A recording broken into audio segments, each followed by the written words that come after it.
ప్రారంభ match 2026 IPL ప్రారంభ మ్యాచ్లో సన్ రైజర్స్ హైదరాబాద్ మరియు రాయల్ ఛాలెంజర్స్ బెంగళూరు మధ్య పోరు జరగబోతుంది. ఈ మ్యాచ్ కోసం అభిమానులు చాలా ఉత్సాహంగా ఎదురుచూస్తున్నారు. ఆర్సీబీ అభిమానులు తమ టీం ఈసారి ట్రోఫీ గెలుస్తుందని ఆశపడుతున్నారు. ఎస్ఆర్హెచ్ అభిమానులు కూడా తమ టీం బలంగా ఉందని నమ్ముతున్నారు. పెద్ద టీమ్స్ పోటీ. ఈసారి ఐపీఎల్లో మొత్తం 10 టీమ్స్ పాల్గొంటున్నాయి.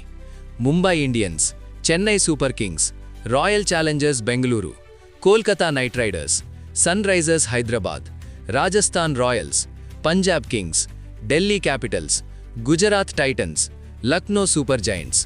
ప్రతి టీం తమ బెస్ట్ ప్లేయర్లతో బలంగా తయారైంది. అత్యంత ఆసక్తికరమైన మ్యాచ్లు. 2026 ఐపీఎల్లో కొన్ని మ్యాచ్లు అభిమానులు చాలా ఆసక్తిగా ఎదురుచూస్తున్నారు. Mumbai Indians versus Kolkata Knight riders. ఈ రెండు టీమ్స్ మధ్య మ్యాచ్ ఎప్పుడూ హై వోల్టేజ్గా ఉంటుంది. Chennai Super Kings versus Rajasthan Royals. అనుభవం వర్సెస్ యువ ప్రతిభ అనే పోరు. RCB versus Mumbai Indians. ఇది ఐపీఎల్లో అత్యంత ఫేమస్ రైవల్రీల్లో ఒకటి. కొత్త స్టార్స్. ఈ ఐపీఎల్లో కొత్త యువ ప్లేయర్లు కూడా వెలుగులోకి వస్తున్నారు. చాలామంది యువ క్రికెటర్లు తమ టాలెంట్తో అభిమానులను ఆశ్చర్యపరుస్తున్నారు. ఒక మంచి ఇన్నింగ్స్ లేదా ఒక అద్భుతమైన బౌలింగ్ స్పెల్ వారి కెరీర్ను పూర్తిగా మార్చగలదు.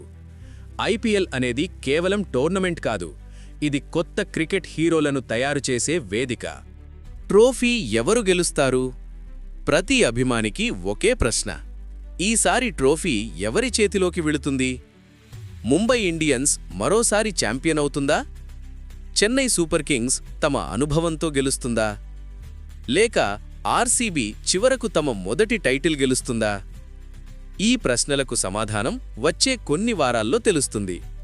ఐపీఎల్ అంటే కేవలం క్రికెట్ కాదు. ఐపీఎల్ అంటే క్రికెట్, ఎంటర్టైన్మెంట్, ఉత్కంఠ, భావోద్వేగాలు. ప్రతి సిక్స్, ప్రతి వికెట్ అభిమానుల హృదయాలను వేగంగా కొట్టేలా చేస్తుంది. అందుకే ప్రపంచంలోనే అత్యంత ప్రజాదరణ పొందిన టీ20 లీగ్గా ఐపీఎల్ నిలిచింది. మీ అభిప్రాయమేమిటి? 2026 ఐపీఎల్ ట్రోఫీ ఎవరు గెలుస్తారు? మీ ఫేవరెట్ టీం పేరు కామెంట్స్లో చెప్పండి.